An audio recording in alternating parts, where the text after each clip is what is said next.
నమస్తే. ఈ నెల మనము మన దేశ బడ్జెట్ గురించి తెలుసుకున్నాం కదా. మరి మన నెలవారీ ఇంటి బడ్జెట్ గురించి కూడా ఒకసారి ఆలోచించేద్దాము. అసలు ఎందుకు వేసుకోవాలి బడ్జెట్ అనేది?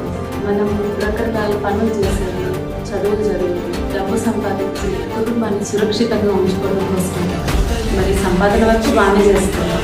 కానీ డబ్బుని దేనికి ఎంత ఖర్చు పెట్టాలి అనే విషయంలో, ఎలా పొదుపు చేయాలి అనే విషయంలో కొంచెం వెనక ఇల్లు నడిపే ఆడవారికి ఇంటి ఖర్చు మీద కొంతవరకు బాగానే అవగాహన ఉంది. కానీ ఇంట్లో పిల్లలకి ఉండట్లేదు కదా. సో మనం ఈసారి బడ్జెట్ పెన్సిల్ పేపర్ తీసుకొని రాయండి, పిల్లలతో కలిసి చేయండి, వాళ్ళలో తేడా చేస్తారు. ఈ 3 ముఖ్య కారణాలు చేయాల్సింది. ఒకటి, ఎంత చిన్న వయసులో మన పిల్లల్ని మనం ఆర్థిక లావాదేవీలో భాగస్వాములుగా చేస్తామో వాళ్ళల్లో అంత త్వరగా పెద్దరికం వస్తుంది. అంటే వాళ్ళకి చదువుకోవాలి బాగా అనే ఆలోచన పెరుగుతుంది. తల్లిదండ్రులు ఎంత కష్టపడుతున్నారో అర్థమవుతుంది.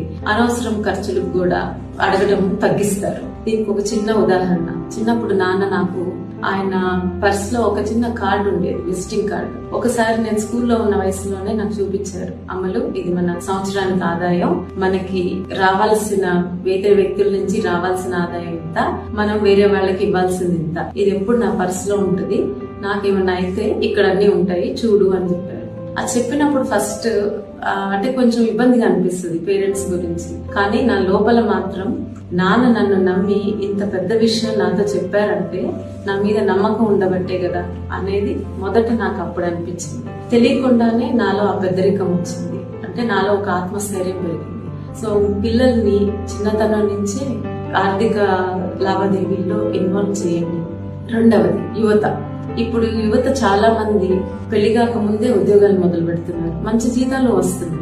కానీ ఆ డబ్బు ఒక్కళ్ళే ఉన్నప్పుడు చాలా ఎక్కువగా అనిపిస్తుంది. సో ఖర్చులు కూడా పెరుగుతున్నాయి. తర్వాత కుటుంబం వచ్చాక ఇబ్బందులు పాలవుతున్నారు. సో ఇవన్నీ వాళ్ళు ఏం గుర్తుంచుకోవాలంటే, ఒక వ్యక్తి 25 నుంచి 40 సంవత్సరాలు వచ్చే వరకు, అంటే ఆ వయసులో ఆ 15 సంవత్సరాలు సంపాదించిన డబ్బు కళ్ళకు కనిపిస్తుంది. సో ఆ టైంలోనే మనం మాక్సిమం డబ్బు తీసి పొదుపు చేసుకోవాలి. ఈ 15 సంవత్సరాలు ఎంత బాగా పొదుపు చేస్తే మీరు ఆ తర్వాత 40 తర్వాత మీకు ఇంకో 40 ఏళ్ళ జీవితం ఉంటుంది. అది అంత సాఫీగా సాగుతుంది ఈ పొదుపు చేయడం వల్ల. మూడవది, ఇప్పుడు ట్రాన్సాక్షన్ మొత్తం డిజిటల్ అయిపోయింది, క్రెడిట్ కార్డులు అయిపోయింది. ఖర్చు పెడుతున్నప్పుడు చాలా తేలిగ్గా స్వైప్ చేయటము, పంపించడం చేస్తున్నాం. సో అందుకని ముఖ్యంగా మీరు నెలవారీ కూర్చొని బిల్స్ అన్ని ఒక పేపర్ మీద రాస్తే కానీ ఇంకా క్లియర్ గా